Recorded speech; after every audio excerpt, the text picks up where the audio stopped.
Alright guys, so I got the fuel tank off. As you can see, that's why we weren't using this one. This is the one that, you know, had all these big, huge chunks falling off.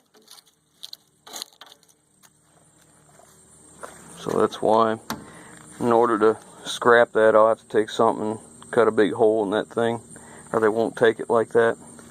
It's not fixable. It's completely 100% junk. I'll probably pull that center unit out just because I'll have a spare, because it still works. But then we took this side off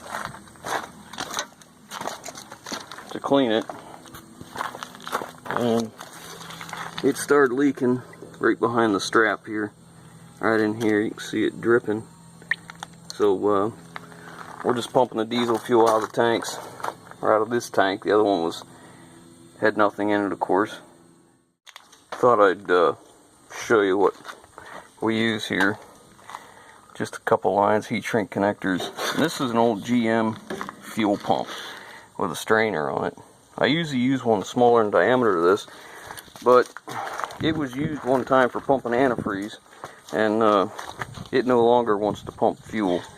Kind of rusted inside, but yeah, we just put a couple leads on it with a couple alligator clamps, hook on the battery,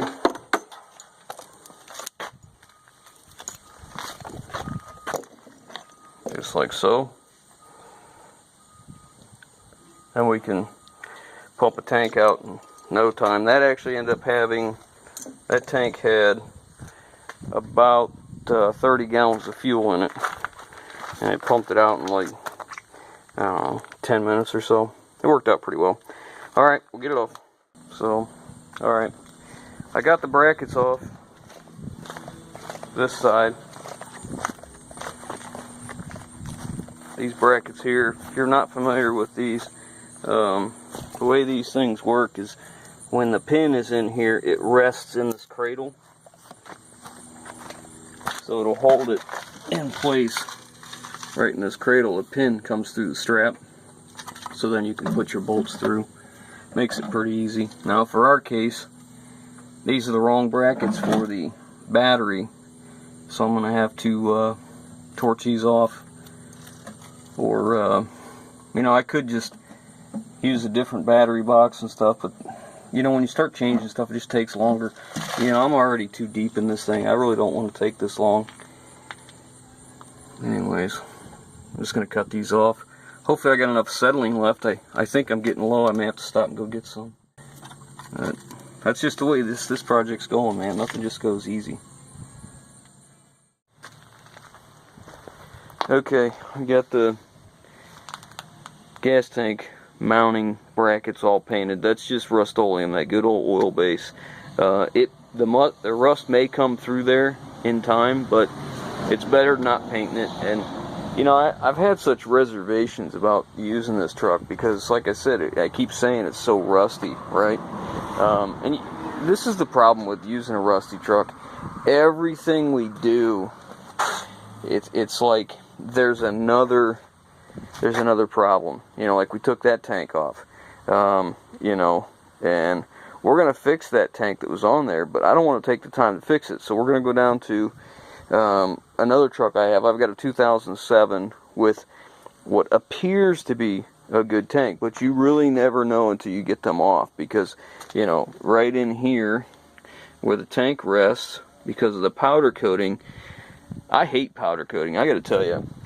It might be nice for things you never use, but you put it in our situation in these trucks, and it's just horrible. And I'll show you what I mean about that on another tank. But anyways, you know, it rests on here. The two rust. It's just a train wreck. And we're gonna go down and look at the other tank, and hopefully once I get it off, it's as good as I think it is. Because otherwise, I'm looking at buying new tanks, and I really don't want to do that. So, alright, I'm going to get on to the battery box now. So after you take a hammer to it and knock all the crap loose, look at how much metal has come off. front, there's nothing left of it. Which, you know, we knew it was in bad shape. But this side, I just tapped it, and it just fell apart. This is what I was talking about, how International does things. You see how this is? It's just sitting in that hinge, and then you can lift it out. That way it holds itself. It slides into here, into this V, and then this nut rests against the bracket, so you can get your bolts in. So let's get this thing yanked off. People often ask why we don't like powder coating. I'll show you exactly why right here.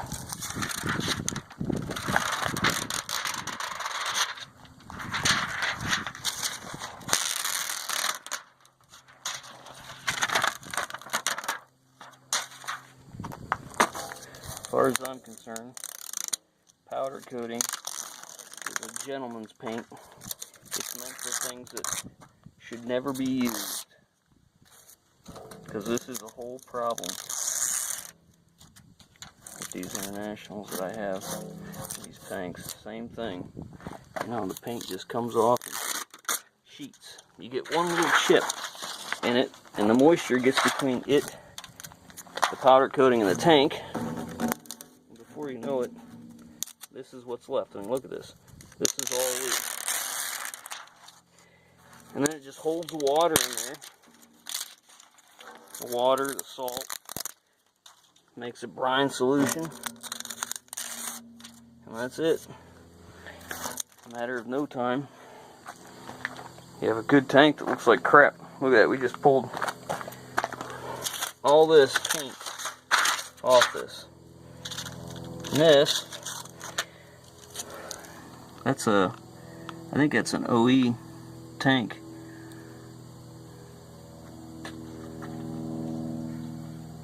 $50-gallon tank. So, anyways, that's why we don't like powder coat. It's for things that shouldn't be used or aren't going to be used. Look at this. A friend of mine uses that Pour 15, and I told him I was going to use it on that truck frame, and he told me I would have this same situation in a matter of one winter. I mean, look at this. I'm absolutely peeling every piece of paint off of this. Just ridiculous. Poor quality.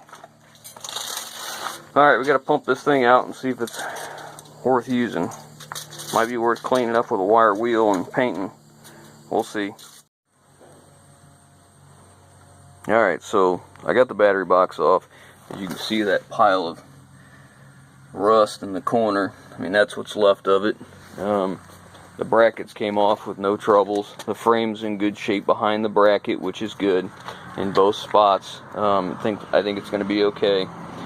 And I took the air tanks off the bottom of the box, and as I was fearing, this is where the tank was resting against the bottom of the battery box, and you can see, you know, I can put my fingernail through that metal. It's so thin, and I fear it's going to do it right here too. You can see I've taken a hammer to these and knocked all the loose rust loose, because I've tried to find used ones. I've gone to 3 places, and they tell me they got them. They go take them off. They bring them up to me, and same places, you know, they're bad. Now at the International dealer, I mean, we're talking over $1,000 for these tanks, and you know, I just can't justify it in this old truck. You know, I did run out of acetylene when I started doing the tank brackets. Had the original tank brackets here, which there's one still here. Ran out of acetylene, so I took the tank in and got it filled, and you know, I was just having one of those days. I'm just not thinking quite clearly and quite right, and I didn't think to check the oxygen. Well, yeah, it was empty too. I usually get 2 oxygen tanks to 1 acetylene tank, so I had to have it filled. They did call and say the drive shaft's done, so I can go get it. To lengthen the drive shaft, replace the front U-joint, the rear U-joint, and balance it was 400 and something. So we're right where I thought I'd be on a drive shaft. So the next step is I'm going to unload my oxygen tank, and I'm going to torch off that one bracket, and then I can get the brackets for the battery box, a good battery box, because we're going to take that off a parts truck. I'll get them bolted on, and hopefully we can start going together. These, like I said, I can't find. I can find them aftermarket, and they're quite costly. I've patched these before, and I take a piece of 1/8 inch, right where 1/8 inch flat stock, 1/8 by, looks like at least 2 here, maybe better than 2, and lay it across here if I can get it cleaned up well enough, and weld it, and do the same thing over here. And I'll pressurize them before I bolt them up. Oh, and the cables broke, of course, so you know, they didn't want to come loose, they just snapped, so I had to order new cables. Nobody has them in stock. I can't believe that. That's beyond me. I was just kind of amazed. I figured that'd be something they'd have right on the shelf, as common as these tanks are to rust away. But let's see, one other thing, I did get the plate cleaned up. Now this is a donor plate, okay? This thing had this, I took this off another truck, and what it was, on a Peterbilt I had, they drilled on a Peterbilt semi, the frame of it is cut like a traditional semi. So there was a pie shape cut out of here, and then the frame is pulled down, and then there's an end cap, which is only about so tall. Well, this plate was bolted to that end cap and had a receiver in here, and all this is booger welds. I mean, this is horrible. I'm gonna say I have an hour cutting this piece of crap hitch out, and I took a minute to fit it to the truck and to see what I wanted. This is only a 5/8 plate, so it's not a super heavy plate. It's enough for what I'll do, but it's cut out for a lighter truck. The channel here, okay, is set up for a smaller frame, like a medium duty, so it's meant to fit inside here and then come around the bottom like this. Well, that makes that plate way too high. So what we're going to do is I have good frame sections, so I'll take a good frame section and I'm going to cut it so that it will basically come in here underneath the bottom of this frame. Basically, we're going to stack another frame right here, and it'll come back like this, and then it'll taper off back this way, and then we'll be able to weld that. Now we'll either plate this frame to that frame, or we'll C-channel it or something, I'm not sure.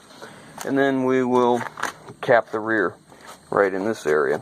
We'll probably take a piece of frame across here, or at least a piece of angle or something across the top, and then we'll tie in a new receiver. We'll put a 2-inch or 2.5 inch receiver here. We'll bring it back this way, and we'll tie it into this cross member. We've done this a couple times. Like, Brandon is a very good welder, okay? Since he's become a welder, I rarely ever weld now, because his welds are so good, and especially compared to mine. So I will get all this ready to go. I'll get everything fit, and he'll just come by when he gets time, and he'll go ahead and weld everything up. I have it tacked in place. As you can imagine, it's just hanging here, okay? I got a little tack here, I got a little bit underneath here on each side. I have it, you can't tell this from the camera, but I have it plumb this way. I have it straight this way, so it's correct on the axle and the frame, so it'll pull correctly. And then I have it spaced left and right, because there's a little gap between the frames here. Okay, so I have all that ready to go, so it's perfect, and I'm a 90-degree angle from here to here. So we will probably, once we put the extra piece of channel down in here, that'll take care of making this rigid, and it'll put all the force here pushing up on the frame. So that'll be very helpful. The only other thing we're going to do is put drill holes for a pintle hook up here. We'll put a pintle hook. I don't remember the measurement I was going to go with right here. We'll put that there, and we may put a piece of C-channel across the back of this and come across and tie it into the extra frame, so we got a little more on the pintle hook, but we'll see about that. I'm not sure. Right now, functionality is more important than overkill, because this has been going on so long, and I just need to get this thing done. I mean, we've had a lot of stuff going on the last week, and that's why you guys haven't seen any videos. We got some, well, it's a long story, but we're not having problems, but people we know and family are, so it's taken us away from doing this. So I apologize for no videos. It's just been kind of stressful for us, but anyhow, so here's the fuel tank that I told you I was going to have to cut a hole in. I just hit that with a small ball peen hammer a few times, and that's what it turned into. So obviously that tank is junk, which we knew that already. So that's where we're at with that. Got my plate cleaned up, so there's our status update. Yeah, and hopefully the next time we talk, next video, I should have the drive shaft in, the battery box, the air tanks. We'll hopefully have that tank in, and we should be very close to being able to, well, that's not true. I've got 2 brand new toolboxes that I'm going to put on this truck, I think. I'm a little apprehensive because they're made by Buyers Products, and I bought them brand new. I think I have 4 or 5 of them yet. I bought a skid. Actually, I think I bought 2 skids of them probably a year ago.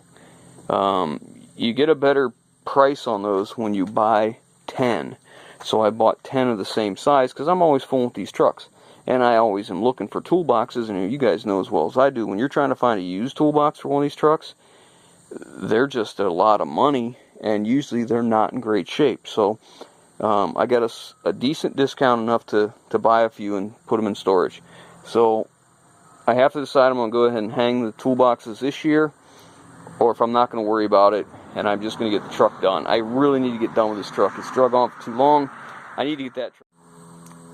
Sorry, my camera cut out. I need to get that truck done. I got all the parts for it now, so we should need to get back on that.